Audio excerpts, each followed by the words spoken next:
O maior perigo de uma reforma econômica gigantesca não acontece num dia em que ela é aprovada, né? Com certeza não. Pois é, não é lá sob aqueles aplausos e chuvas de papel picado no Congresso. O perigo real surge anos depois, no escuro mesmo. Exato, quando as coisas começam a operar na prática. Exatamente. Quando ninguém consegue provar de forma incontestável se a mudança está salvando o país ou, tipo, quebrando prefeituras em completo silêncio. E esse é um cenário bem assustador, se a gente pensar bem. Demais. Então vamos imaginar o seguinte cenário.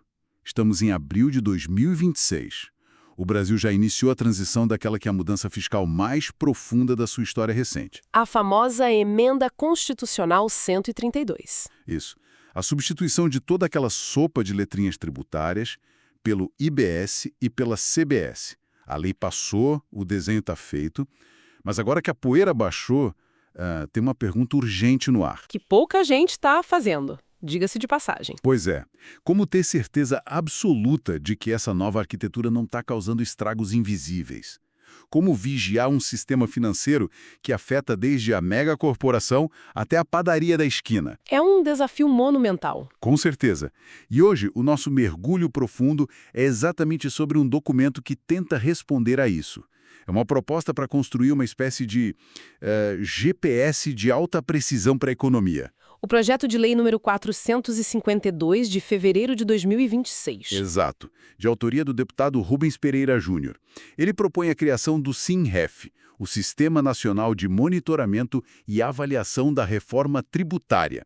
Então, certo, vamos desempacotar isso. Vamos lá. O que exatamente essa proposta tenta construir para impedir que o país navegue às cegas? Bom, o objetivo central dessa proposta é tirar a avaliação econômica do campo do eu acho, sabe? E colocar ela no campo do rigor matemático puro. Uhum. Mas, olha, para quem nos ouve, é vital a gente estabelecer uma regra básica para nossa conversa de hoje. Boa, acho importante. A nossa missão aqui não é debater se a unificação de impostos foi uma decisão politicamente brilhante ou se foi desastrosa. Até porque isso já passou, né? Exato. O nosso foco é estritamente na engrenagem, na engenharia de software e na burocracia técnica que o PL 452 propõe para vigiar os efeitos reais dessa reforma. Entendi. E lendo a justificativa do projeto, eu notei um foco gigantesco em resolver o que o texto chama de assimetrias de informação. Sim, essa é uma expressão chave lá. Pois é. E parece que o maior medo de quem redigiu o texto não é nem necessariamente que a arrecadação do país caia. Não mesmo. O medo é que ninguém consiga concordar sobre quais são os números oficiais. O que, inevitavelmente gera os temidos litígios federativos. Os famosos processos judiciais entre prefeitos, governadores e a União. Exatamente. É uma preocupação muito válida. É como se o país tivesse acabado de comprar uma máquina industrial gigantesca, sabe? Aham.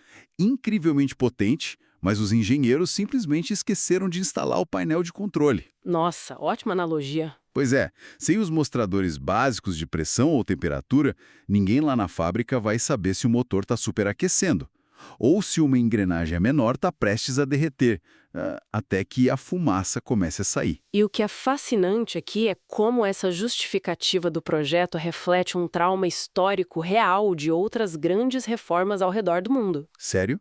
Isso é comum lá fora? Muito comum. A literatura técnica mostra que, sempre que você altera a base de como o Estado recolhe dinheiro da sociedade. A base de tudo, né? Exato. A falta de uma infraestrutura de dados contínua e padronizada gera um caos absurdo na ponta da linha. Essa tal assimetria de informação se traduz num problema muito prático. Dá um exemplo para a gente visualizar. Imagina um cenário sem esse sistema integrado. A União vai lá, compila os dados e conclui que o repasse do IBS para os municípios está perfeitamente correto. Certo, o governo federal diz que está tudo bem. Isso. Mas, simultaneamente, um secretário de Fazenda, lá de uma cidade de médio porte, usando uma metodologia própria dele, umas planilhas locais. Aquela planilha de Excel básica? Bem isso. Ele calcula que a cidade está perdendo milhões por mês na transição. Como as bases de dados não conversam e os métodos são totalmente diferentes, o diálogo técnico simplesmente morre. Nossa. E aí o município processa o Estado. O Estado processa a União. E a questão inteira vai parar no Supremo Tribunal Federal. Exatamente. O STF acaba tendo que decidir repasse financeiro. Caramba. E de repente a política fiscal do país passa a ser decidida por juízes, não por economistas. Tudo porque ninguém consegue ler o mesmo painel de controle. É a receita para o desastre. Com certeza. Isso explica muito bem a necessidade urgente de ter uma base de dados que seja inquestionável. Mas olha, isso nos leva a um gargalo natural. Qual? Na teoria, centralizar dados soa ótimo, mas na prática, a gente sabe que o Brasil tem um longo histórico de criar comitês lá em Brasília que acabam virando grandes elefantes brancos, né? Ah, isso é inegável. Lentos e extremamente burocráticos. E o artigo 1º desse projeto lista que o sistema vai ter um portal nacional de transparência, uma base nacional de dados e, principalmente, a gestão feita por um tal de Comitê Técnico Nacional, o CTN-SINREF. Uma sigla bem amigável. Pois é. E lendo sobre a composição desse comitê, eu confesso que me bateu um ceticismo forte. É normal ficar com o pé atrás. O que impede esse grupo de ser só mais uma camada gigantesca de burocracia, ou pior, um grupo que maquia os dados só para agradar o governo federal da vez. Olha, é uma suspeita mais do que justificada. Sempre que a gente vê a expressão Comitê Nacional no papel, a luz amarela da ineficiência já pisca na nossa cabeça. E pisca forte. Mas se conectarmos isso ao cenário maior, lendo o artigo 5º, a arquitetura desse comitê revela uma estratégia de contenção de danos bem cirúrgica. Cirúrgica como? O desenho institucional foi montado de propósito para gerar um equilíbrio de tensões. Não é um órgão onde o Ministério da Fazenda senta sozinho e dita todas as regras do jogo. Entendi. Quem mais senta nessa mesa, então? Temos as cadeiras garantidas para a União, claro, são 2 representantes da Receita Federal e 2 do Tesouro Nacional. O que já era de se esperar. Sim, mas aí vem o contrapeso, e ele é pesado. Tem 2 cadeiras para o TCU. Tem espaço para o CONFAZ, que representa os estados, tem indicações do Instituto Rui Barba e da Atricom, que trazem os tribunais de contas estaduais e municipais. Nossa, é bastante gente. E não para por aí. Tem a bancada de governadores e a bancada de prefeitos. São 14 vozes ou mais, tudo desenhado para garantir que nenhum ente federativo domine a narrativa. E tem um detalhe que me chamou muita atenção nesse artigo 5º. A exigência de incluir 3 especialistas independentes na mesa. Exato. Especialistas em estatística e economia, escolhidos pelo mérito acadêmico.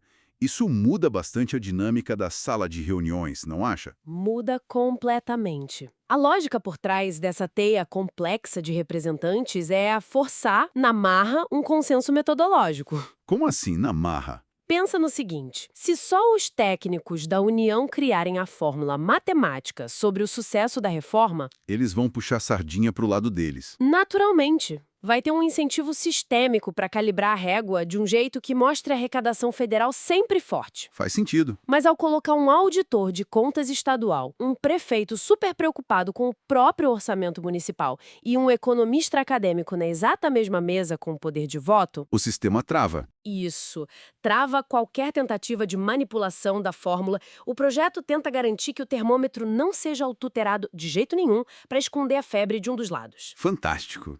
Eles podem até discordar politicamente depois sobre o que fazer com os dados. Mas o comitê obriga todo mundo a concordar de antemão sobre como esses dados vão ser medidos. Então o comitê calibrou a régua, evitou os vieses políticos e criou um consenso técnico. Excelente. Mas tem um porém. Pois é, eu ia chegar nisso. Uma régua perfeita não serve de absolutamente nada se os estados e municípios não mandarem as medidas reais para Brasília. Exatamente. A coleta é o verdadeiro desafio. E o foco no artigo 7º recai exatamente aí.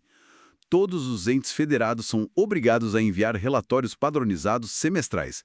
E olha, aqui é que a coisa fica realmente interessante. É onde a mágica acontece. Eles não estão pedindo só um PDF genérico lá dizendo, olha, a cidade arrecadou X. Os itens exigidos são absurdamente detalhados. Arrecadação por tributo, tipo, separando IBS e CBS, Aham. impactos nas transferências constitucionais, impactos setoriais na economia e, incrivelmente, os efeitos distributivos por décios ou quintias de renda. O nível de granularidade exigido nesses relatórios é, sem exagero nenhum, um salto quântico na prestação de contas no Brasil. Mas me explica essa parte da renda. Para traduzir isso de forma simples, eles estão exigindo dados para responder à pergunta de ouro da economia, né? Qual? Essa reforma está fazendo a parcela mais pobre da população pagar proporcionalmente mais impostos enquanto alivia a carga sobre os mais ricos? É exatamente essa a pergunta. Ou a promessa de justiça fiscal está realmente acontecendo?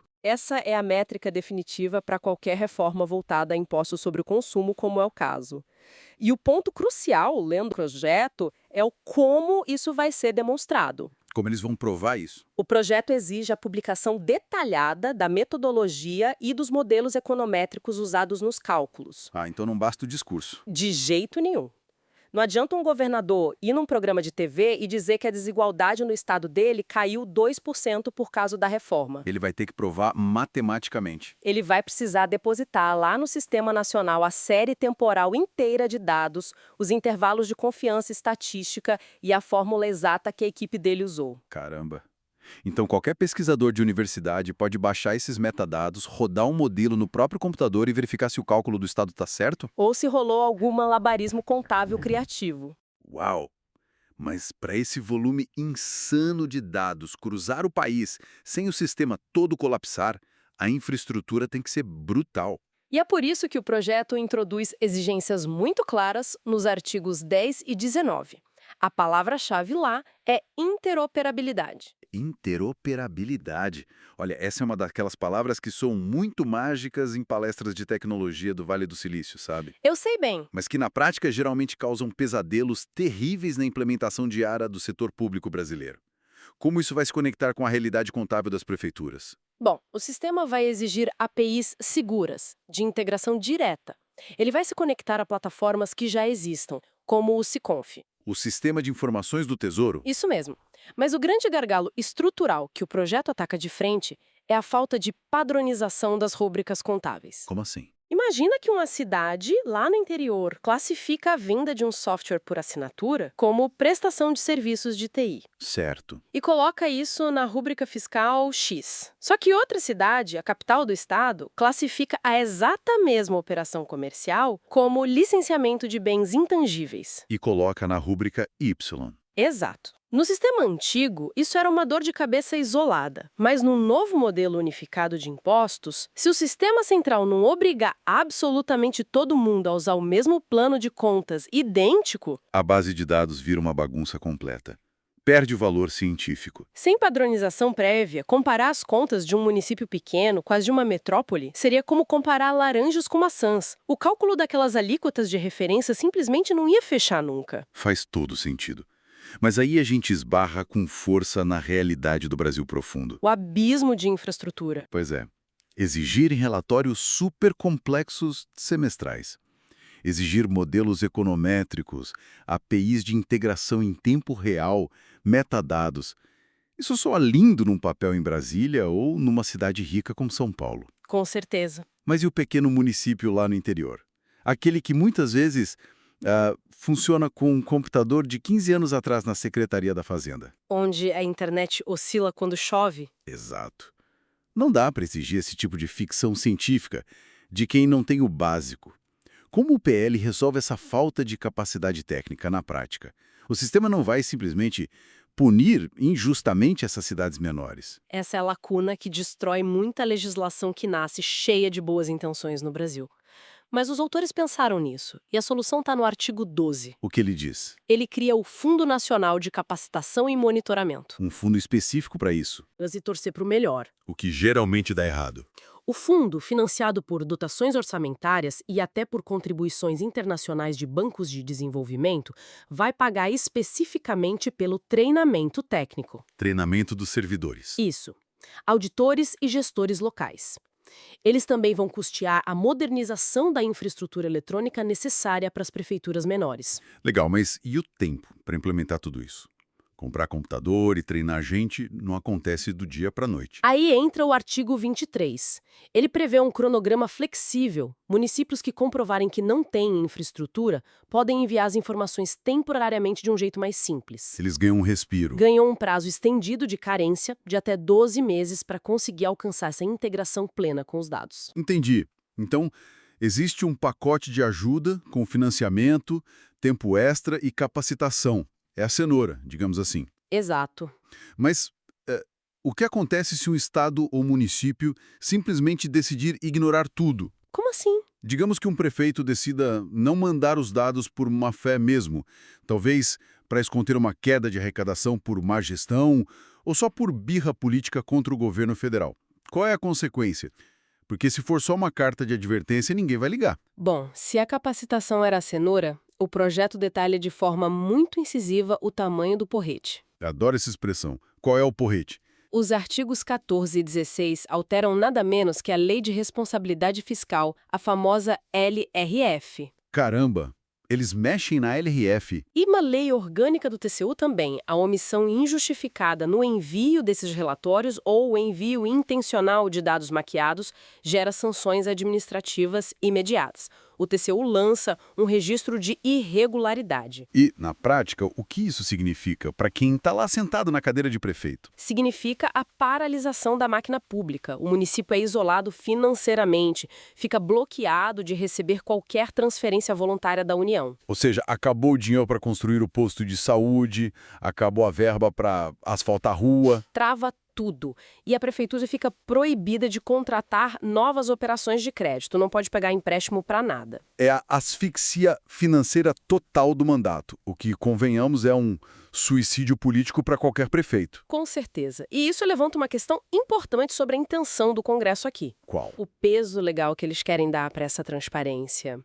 Vincular o monitoramento da reforma diretamente à LRF mostra que ocultar dados fiscais vai ser tratado como infração gravíssima. Com responsabilização civil e penal na jogada. Até penal. O recado é muito claro. Não esconda os dados ou o cofre vai ser trancado.